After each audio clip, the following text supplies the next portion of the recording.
Edhe deputeti këtu dhe na e dim që në bashkëpunim, kur do me bashkëpunu me dikon, nevojitet një të rohë mirë besim. Vetë fakti që zhvillohet takim 1-1 është që s'ka mirë besim. Sparim në partin që nga vjen zoti Kurti në tavolinë atje, po edhe nga zoti Abligjiku që pranon që t'jetë në takimin 1-1. Dohon është as i dyti i LDK-s, as i dyti ndoshta i vetëvendosjes, nuk e din se çfarë është zhvilluar në ato takime. Dhe për tu mri një rezultat i qëndrueshëm do të pasë së paku një tru mirëbesim. Aja çka vrehet, edhe në legislaturën e 8, edhe të 9-ën, e 9-a ma ka qenë kështu e faktuar, nuk ka pasur, si me thonë, një tru mirëbesim në mes të lëvizjes vetëvendosjes që partia e parë, për çështjet ma të vogla, ma tekniket, merë shembull ligjin përndarje buxhetore. 4 vjet deputet, asnjë amandament s'ja keni miratu opozitës parlamentare, asnjë. 68 amandamenti ka propozuar opozita për 2026, 84 në vitin 2023. Do më thonë, gati se janë nashta për 1200 amandamente që... Ta ma thua një veç një amandament se e përmendëm, veç një amandament që do i bënd të mirë që për Republikës Kosovë. Ka pas amandamente... Ka pas amandamente të lojë të fëshojës personale një rrugë që atje adin shto dhe qatë rrugë. Ligji bëndore buxhetore për çka? Për çka është ligji bëndore buxhetore? Për çka ka pru qeveria? Edhe qeveria ka pru rrugë. Jo, bërës është hajgare kjo. Ka më një ide, 120 deputet ka një ide, edhe shku 120 milion euro këtë. Vetëm pak. Ja, në këtë shambull mos shtim të ligji bëndore buxhetore. A keni ai pyetje se është pjesa edhe një çështje. Në një marrëveshje të ardhshme, para 28 prillit nevojitet një mirëbesim. Po vrejet që nuk ka. Tonë është ideja është që të shkojmë deri me datën 28 prill, ndoshta lëvizja vetëvendosje tërheq njërin prej kandidatëve edhe e bën një fiskulturë politike që me jalon fajnë opozitës, ndoshta opozita e propozon një emën shumë konsensual që me jalon fajnë lëvizjes vetëvendosje, po kështu në këso rrethona pa një tru mirëbesim partitë politike. Veçanërisht për lëvizjes vetëvendosje nëse nuk ja ofron PDK-s edhe LDK-s, jo një emën të përveçëm, po kriteret e caktume. Do më thonë, a flasim na për integritetin kandidatit. Prej fillimit. Kush i ka full ato kritere? Publikisht i ka full kryeministri. Po jo përse kryeministri Kurti ka full në konferencë deputet për numra, vetëm për numra. Ai kemi 84, i kemi 78, i kemi 85. Në konferencë zotri Kurti ka thonë. Edhe konsensuese dhe cili është deputet? Konsensual, jo partijak. Jo partijak. Këto kanë qenë kritere shumë thjeshta, fare thjeshta. Po këto kritere janë fare thjeshta. Tjetër, për me ofru jo opozitës, do që në rondën e parë me zgjedhat president. Ky është kriteri kryesor që një kandidat konsensual, që ne nuk përdim cili është i opozitës, se për kritikë është edhe opozita. Kjo është fatkeqësia. Kjo është keq. Dhe këta përdojnë spedim. Po dhe këta përdojnë spedim. Po na përball një situatë ku takimet i mbojnë mbyllur. Për derisa i mbojnë mbyllur, na mujmi edhe me keq kuptu, edhe me u keq informu, po nuk është faji jonë.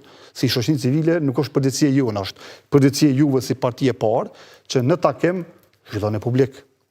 E përmendi zonja Haliti për kamerat si në shpinë e bardha? Po, shiqën, ne i dim teknikalitetet.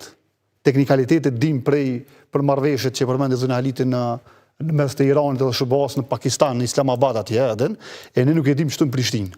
Apo kupton, domoshta nuk dim çka del zoti Kurti, del opozitori zoti Abligjiku, sekretari i LDK-s, dhe thotë që takimet po dojmë i mojt konfidenciale.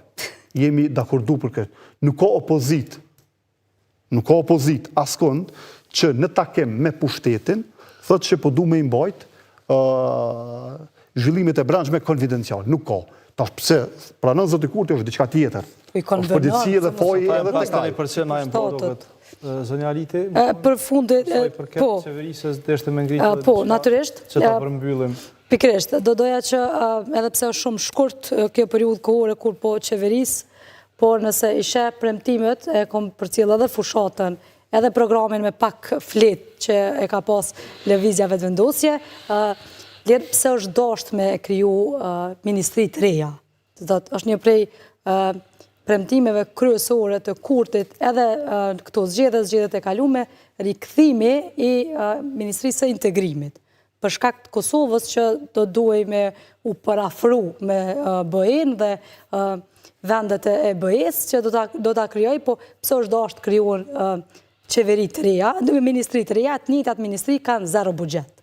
Do thotë që kjo është një prej kritikave. Ashtu çka i keni ropi shmend se njëjtat ministri edhe i keni pas më herët. Edhe duke ditë që janë parti e majt për ma keq, atë kur e kanë nëse atëherë kena po atë pamjen e famshme që s'kan pas zëvendësministrat ku me ul, me gjas, as tash s'kan me pas ku me ul, s'kan me pas mjaftueshëm sallë që ka me i zonë. Se çdo ditë janë duke u emnu 2-3 ministra, zëvendësministra në për Ka ta marrin përgjigjen zoti Kërçeli? Qëre, tash na mundemi, po kështu. Ministrit të reja nuk janë këthy ministrit që kanë qenë më herët. Për shembull ka qenë Ministria e Punëve të Jashtme dhe Ministria e Diasporës. Ministria e Diasporës nuk është këthy, sepse këto dy ministri pas fuzionimit kanë funksionu shumë mirë. Po duhet ta kemi parasysh. Ministria e Jashtme s'ka funksionu hiç. Marë jem të folë si institucion, edhe Ministria e Jashtme ka funksionu shumë mirë. Puna e institucionit motët me punën, me suksesin. Mendimin tuaj personazh të s'ka funksionu mirë, po amen. Shumë mirë ka funksionu. Pse s'ka funksionu mirë? Asnjë një që veç të argumentoj disa. Nuk është e vërtetë për asnjë një. Jo, ato janë krejt në fund, ato nuk janë në mandat.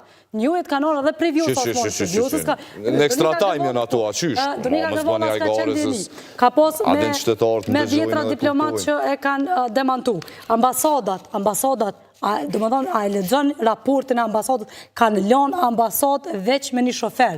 Do të thotë, unë e kom lexuar raportin, e kom përcjell pikërisht punën e Donika Gërvollës. Ma mirë është me lanë ambasadën, ndoshta për disa vite, me një shofer, o në dëgjëm rrësh pa, se me dërgu depoistin e Ministrisë të Jashtme me bo konsul. Apo ta matri u damës me se banalizë kështu se s'ka kuptim. Po qështu u konë ambasada, qështu ambasadat e në konë të merë Ministria e Punëve të Jashtme e kom përcjell prej ditës parë, kur Donika Gërvalla e ka pranu detyren, deri në tweetin e fundit që ka postuar. Mirë, zonja Litet, ta marrim një përgjigje.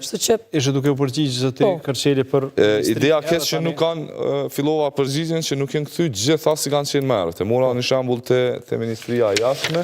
Mirë, po duhet ta kemi parasysh edhe një fakt, evoluimin që ndodh në gjithë botën, jo vetëm Kosovë. Qa nuk ka funksionu që ne e pranojme, nuk është diçka tash, si me thonë marrë është, nuk ka funksionu Ministria e Punëve të Brendshme dhe administrata. Për arsye se në shumicën e rasteve kanë pas konflikte interesi. Mirë, po kur e ke parasysh që duhet shtohem tash, sepse po jetojmë në një epokë të re, edhe digitalizimi, normalisht që ndërlidhet administrata dhe digitalizimi. Njëjtë nuk ka funksionu Ministria e Infrastrukturës dhe Ministria e Mjedisit. Për arsye se gjatë rrugës ka pas njëjtë problem të vendimeve në konflikt interes, sepse Ministria e Infrastrukturës ka mundur të lëshoj një vendim për diçka mirë, po aty Ministria e Mjedisit ka mendu që është e kundërta që nuk mund të bëhet ai projekt dhe është dashur të komunikojnë.